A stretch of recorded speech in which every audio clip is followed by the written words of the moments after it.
नहीं था। पहले तो कन्याओं का विवाह हो जाता था तो अपने मायके की सब सखियों से वो दूर हो जाती थी। पहले संबंधी नहीं थे, मोबाइल नहीं था, फोन नहीं थे। तो एक बार शादी हुई, विदा हुए तो कोई सन में कोई बन में, फिर मुलाकात कब होती, कभी श्रावण में हो रही है, कभी दिवाली पे हो रही है, कभी गांव में मेले में हो रही है, थोड़ी बहुत ऐसे मुलाकात। और अब तो ऐसा युग है कि हाथ में पूरी दुनिया है आपके। कौन से जिले का, कौन से गांव का आदमी आपको दोस्त बनाना है, फेसबुक पे डाल दीजिए अपनी तरफ से ऑफर। धीरे धीरे 10-5 दिन में कोई न कोई निकल के आएगा उसी गांव में से, आपको देखेगा और आपको अटेंड करेगा, मित्र बना लेगा। अच्छा नहीं तो कोई बुरा आदमी बना लेगा, पर आपको दोस्ती मिल जाएगी।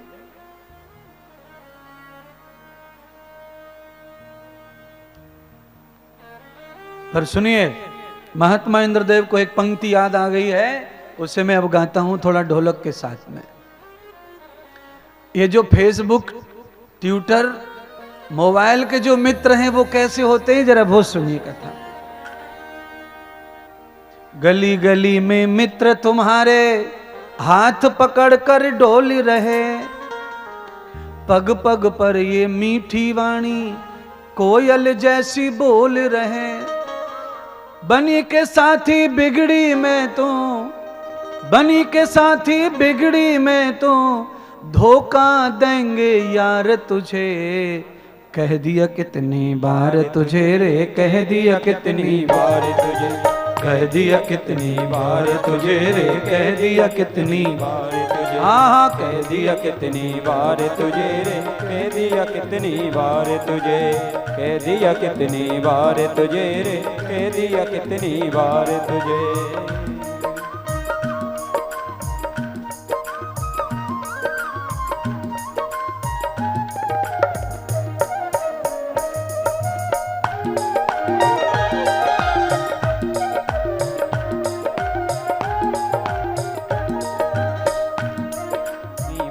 तुझे रे, कह दिया कितनी बार तुझे, कह दिया कितनी बार तुझे रे, कह दिया कितनी बार तुझे। जरूरत पड़ने पर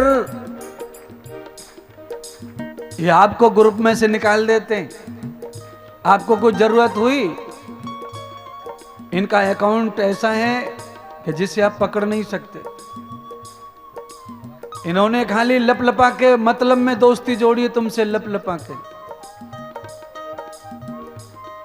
ऐसे मित्रों से सावधान रहना बंधुओं।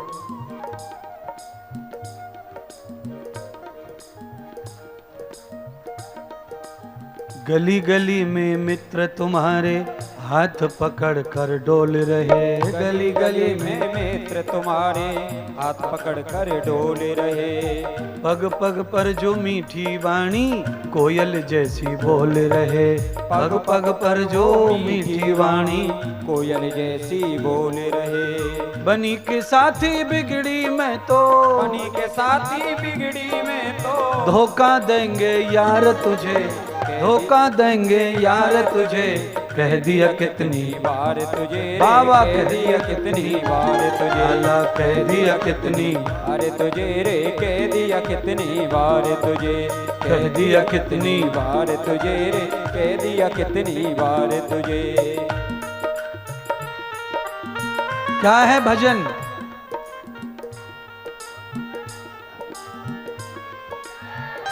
मेरा प्रवचन जैसा चल रहा था वैसी पंक्ति मैंने बीच में से उठाई है भजन में से।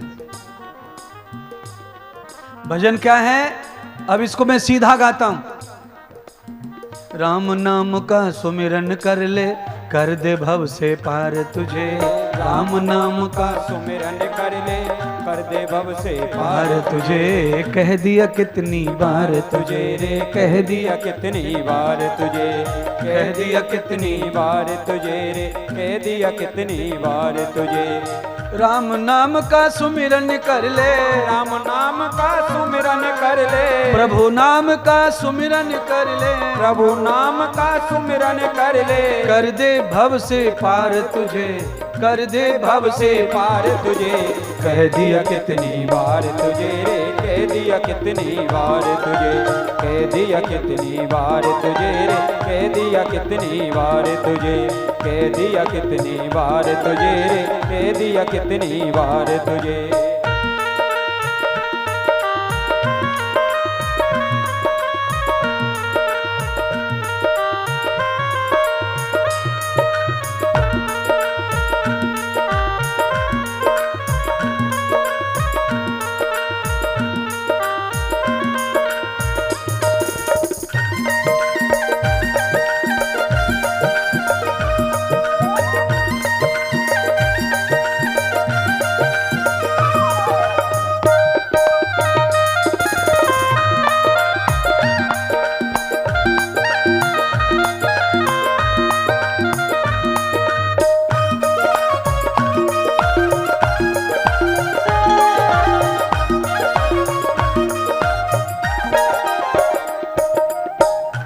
कितनी बार तुझे रे, कह दिया कितनी बार तुझे, कह दिया कितनी बार तुझे रे, कह दिया कितनी बार तुझे, कह दिया कितनी बार तुझे रे, कह दिया कितनी बार तुझे।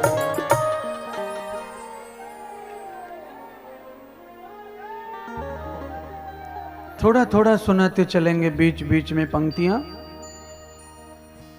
बातें बहुत हैं हमारे पास। जिन बातों से तुम परेशान हो उनको डिलीट करने के लिए इन बातों की जरूरत है जो सत्संग में सुनने को मिलती हैं।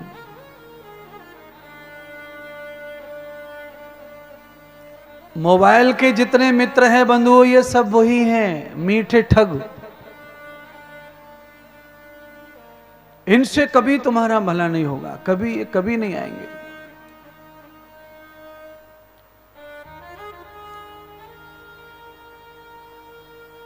क्योंकि बहुत दूरियां हैं मोबाइल के मित्रों की।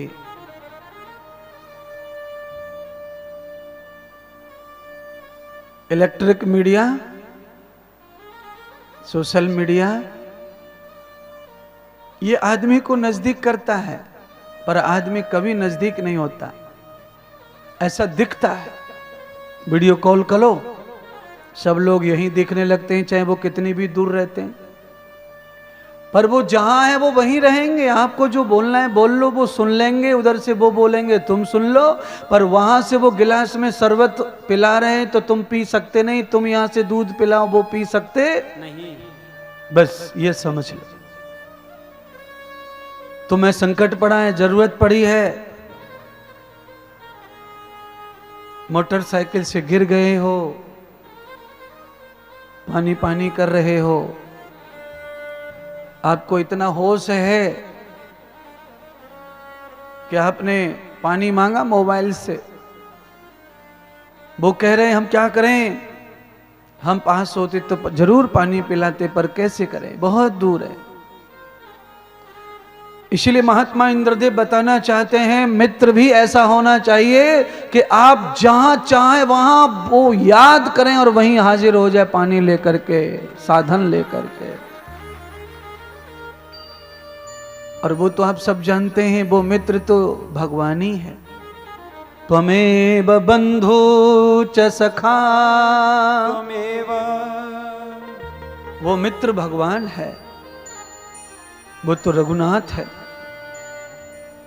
श्या राम वो मित्र है।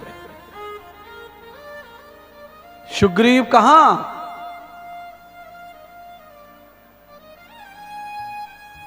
रघुनाथ की शरण में गया। सुग्रीव को एट ए टाइम तत्काल मदद मिली, जगह पर ही राम पहुंच गए और सुग्रीव की मदद करके राजा बना दिया, पत्नी वापस करवा दी। मैं किसी को यह शिक्षा नहीं दे रहा हूं कि आप मित्र मत बनाओ, और ना मैं ये कह रहा हूं कि आप मित्र के ऊपर स्ट्रेस मत करो, विश्वास मत करो, नहीं, ऐसा नहीं कह रहा हूं। मैं ये कह रहा हूं कि ईर्षा द्वेष घृणा छल कपट से रहित जो व्यक्ति है, आप उसे कुछ भी बनाइए, मुझे कोई हानि नहीं है और मुझे उसके बारे में कुछ नहीं कहना है, वो तो आपके लायक ही है। पर जिसमें ईर्षा द्वेष घृणा छल कपट, एक बात। दूसरी बात सुनिए, कुछ मित्र ऐसे होते हैं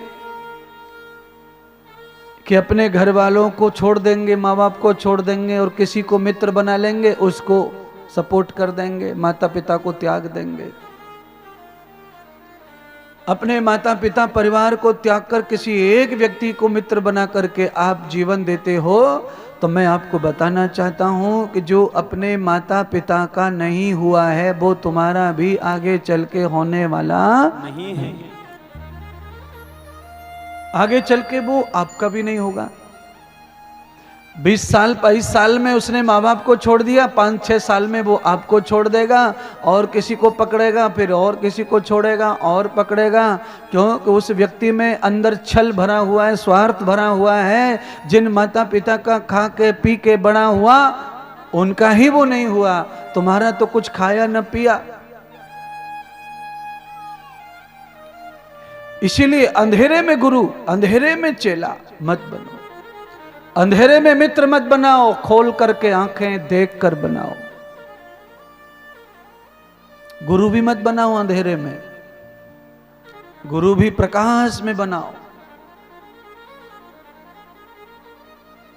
क्योंकि जो गुरु है वो भी मनुष्य ही है, वो भी इंसान के चोले में ही आया है दुनिया में। क्या उनमें ईर्षा द्वेष घृणा है? क्या उनमें छल कपट है? क्या उनमें स्वार्थ है? तो आप दूर रहो ऐसे आदमी से, चाहे वो महात्मा हो, आचार्य हो, कोई भी हो। पर हाँ, माता पिता में स्वार्थ है तुम्हारे साथ में, तो माता पिता से अलग मत रहो, क्योंकि उन्होंने तो उसके लिए ही पैदा किया है तुमको।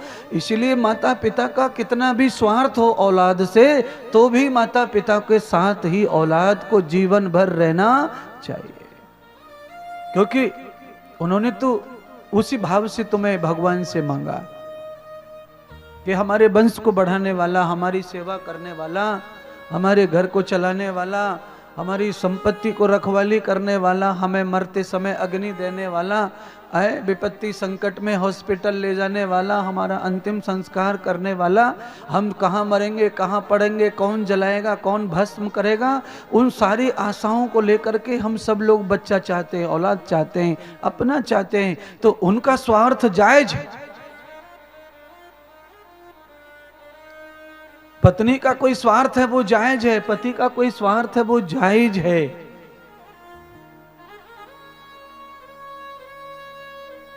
पर वो स्वार्थ कितना जायज है, तो कहा लिमिट में। बहुत लंबा स्वार्थ नहीं करना चाहिए। माता को, पिता को भी, बच्चों को भी, पत्नी को पति से, पति को पत्नी से भी लंबा नहीं स्वार्थ रखना है, बहुत ज्यादा इच्छा नहीं रखनी है। कम कम इच्छाओं से अपने जीवन और व्यवहार को, संबंध को बरकरार रखो और आप बहुत सुखी संपन्न जीवन जी पाओगे।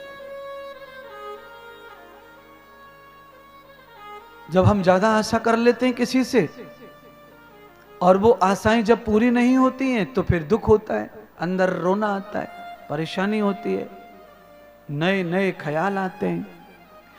इसलिए दुनिया की किसी भी अच्छी शख्सियत को मिलना है, उन्हें अपना बनाना है, तो उनसे लंबा चौड़ा सोचिए मत उनके बारे में, उनसे कुछ चाहत मत रखिए। आपको कोई अच्छे लग गए हैं तो आप खूब प्यार करो, उनसे खूब मित्रता रखो, आप उनके शिष्य बनो, आप उनके गुरु बनो, आप उनके मौसी बनो, आप उनके मामा बनो, आप सब रिश्ते बना लो। कोई पसंद आया है